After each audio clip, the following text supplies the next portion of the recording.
Hello, everybody. This is not your usual Saturday morning musics and music show. This is a very different, special, short, but sweet thing we're going to have this morning. I am so privileged and really happy to have with me today Dr. Bernadette Atanga. And when I look at what the description of her is supposed to be, it's a lot of things.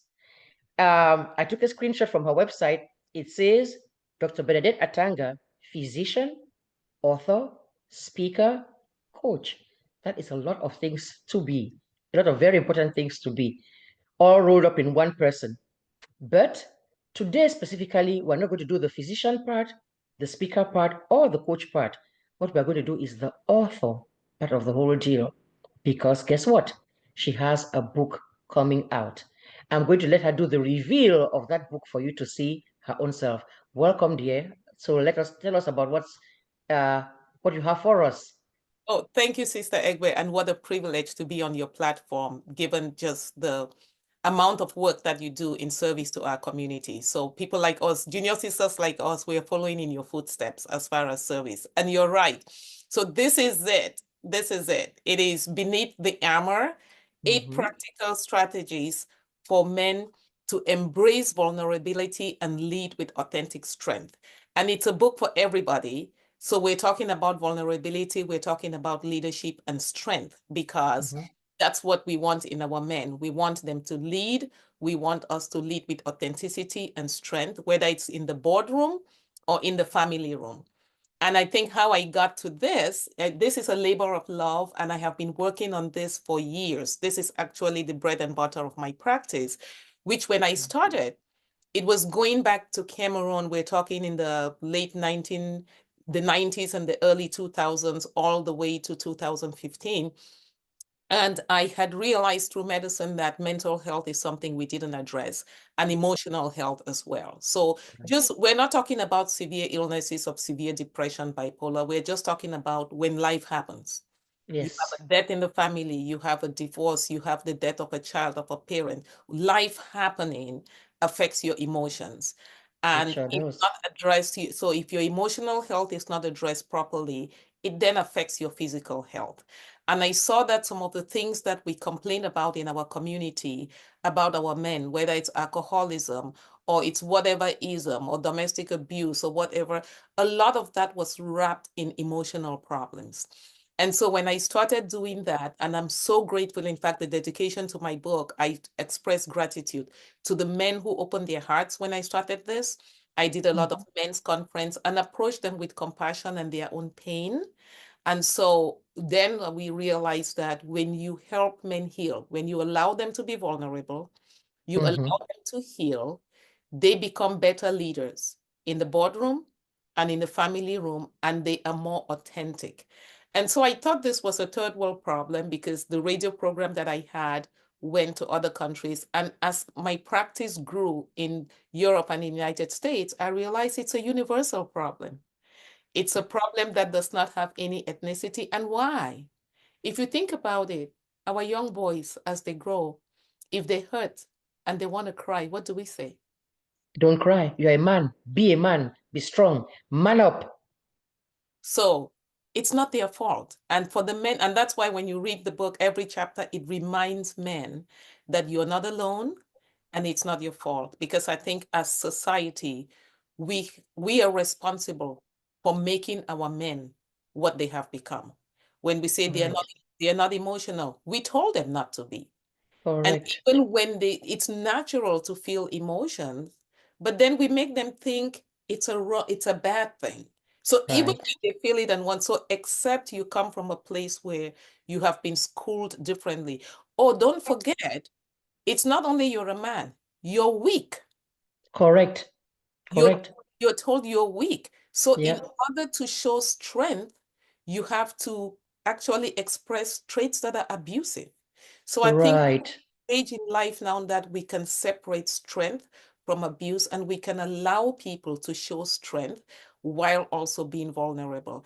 And I think the reason I say this is a book for everybody, including the women in their lives, it's a double-edged sword, vulnerability, because you have men who, if they embrace the message, and we don't re-educate women to appreciate that man, that woman now might become abusive or think that this is a weak man. So as a Correct.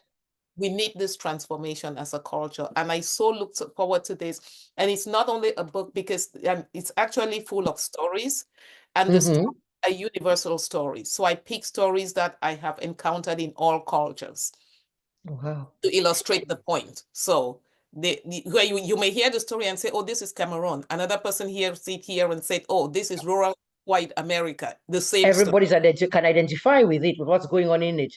Exactly. Exactly. So I'm really looking forward to this transformation and a cultural shift, which has been received so well. The book is out. So actually, we're planning the launch on Thursday, the 10th, which Of is next. April.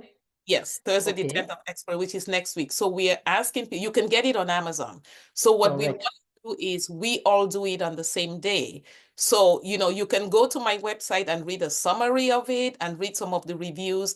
But if you want to hold your purchase until the 9th, the 10th, Thursday, the 10th, that way everybody goes online and we buy it all on that day. And you can En buy masse, as they say. en masse, exactly. You can do the Kindle version, you can do the paperback version. That is wonderful. So if you go on Amazon on next Thursday, that's wonderful. We get that all going. Just remind us of what the title of the book again is, and just hold it still for a minute so anybody who's watching can actually see. Yes, it There is it is, Beneath the Armor, and the eight author is right practical, there, yes. Dr. Bernadette Bernadette Atanga, Atanga. MD. It says so right Yes. there. So So you if you don't go, just do Beneath the Armor Atanga, it's gonna come up. it's going to pop up already. Yes, so if you go to Amazon, Beneath the Armor Atanga, and just spell armor the American way. There is no U. There you go. That's a good precision to make right there. It's not Yes, ARMOUR like the British spelling. It's the yes. OR version. Yeah, Yes, so unfortunately, when in Rome, do what the Romans do. exactly. In Exactly. America, we drop the U. So Yes. yes, you just do Beneath the Armor Atanga. It will come up. You can do the paperback or you can do the Kindle version. Version. Yeah, internationally, the Kindle version is better because I don't know if Amazon is ready to ship. And then if you want to do in bulk, if you're within continental US and you want to buy in bulk, you can contact me directly and you can go to my website, www.atangamd.com. And That's there is easy to remember. That's easy to remember, but please just say it one more time, a little slower. www.atanga, ATANGAMD.com. And Easy to that will remember. take you to the contact page. You can read more information on there and you send us a message, how many copies you need and your address. And then I would see that you get that. And then and especially for people who want signed copies. I was going to ask that. Because some people want an autographed copy. Yes. So how do they get to do that?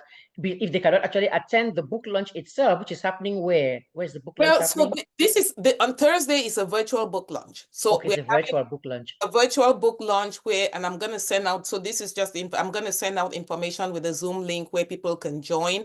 I'm going to have a physical one here, which I know for the audience that we have are not going to be present, but we can also live stream that one.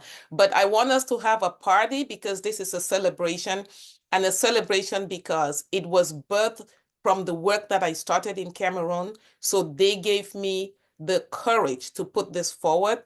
And then now my American and other cultural people that contributed to making me understand that this is a much needed thing in our community. This is what I say. We've empowered women, we've empowered children. And when we think that there was the resistance that we think men were showing towards the empowered woman was not a resistance, it was their own cry for help. They also needed empowerment in helping them redefine their role and how to be the leader that they are in this new world with this new empowered woman. So if think about it, you empower one person and you leave the other person behind, what do you Correct. expect It is would not, going it would to not, it would happen? not amount to anything. What's going to What? happen with that partnership? So it's time for the men's empowerment, and we have to join in and help them. Yes, I don't want to drag this out too long, but I know that what was coming on was how with the same thing like they say Black Lives Matter. The women were saying they've always been empowered, they've always been at the helm anyway, they've always been in charge of things. It was time to now just make us elevate us a little bit.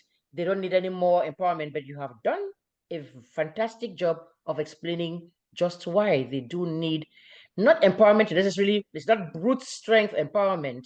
It's a matter of more the emotional side of them to get them to be a shift. Because from what you're saying, which makes 100% sense, the harshness that we said we did not like to see in them was coming from the inside, what they've been used to doing. It has been passed on for generations. You are considered weak if you cry. You're considered weak if you should. They actually call it, hey, don't be like a woman. That's what they tell you. And So not only that, how we value men. I think we correct, have changed how we value women, but we have not redefined how we value men. And I'll give you a correct. simple example. Men are raised, the only thing you're taught about your value is being Mhm. able to provide To provide. materially for your family Correct, and, correct, and correct. protect. So if So you're a man who you realize that I cannot provide for this woman because she can provide for herself. And okay, she that doesn't that need. emasculates you already. Exactly. You think That emasculates you already. she Mhm. doesn't need me because she already has it, which is not true. Yeah. Our union was not based on that. There was a time when the man had to provide because he was the one who went out and hunted. To hunt. Yep. Women were properties and they stayed at home and nurtured. So there is no other way that that woman was going to have anything if the man did not provide. Or Right. you were married from your father's house into your Mm-hmm. husband's house. There was no Correct. transition for a woman to make her own. And Mm-hmm. even a time where, well, you've sent women to school, which means that smooth transition from father's property to husband's property has been broken. But then we did not re-educate the men on what to do now with these women who are, you made Emancipated, kind of. stated, and Mm-hmm. also to teach the woman, how do you value a man whose role is not to provide for you materially? It's not only Right. material things. They provide Right. love, they provide support, they provide trust, they provide peace of mind. So, and the partnership. But again, we Correct. educate ourselves on how to value people beyond being a provider or protector. The man cannot Correct. protect you now. What you need is a ring camera, Right. because Is he it would be the first one to run, rightfully so. right? Right. Yeah. Right. Right. So Right. it's just, again, the empowerment, as you say, is not to give them more domineering power. It Right. is have them lead a more authentic life, Mm-hmm. live, stand in their truth and live with confidence on what that truth is, Correct. and with the understanding that I can still lead even without money or physical power. I can still be a leader and what that role is, and also have the women respect that I was kind. going to say that part because now again so we're really trying to do to balance our things. You've raised this one and then this one ended up being down. You raise that one, so that one goes down. We have to really find a good milieu where everything, the fair balance between the two things, because now the women too need to sit and say, okay, learn to respect the man. That actually shows his feelings and not say, my goodness, what kind of person is that? And have your mother tell you, please don't go near that man. He's not a man. It's not a real man. So we really need to reevaluate, recalibrate is the word I was looking for, what on both sides, so that we get to a part where there is just a really perfect, happy union and not the little controversies that tend to happen on Yeah. either side.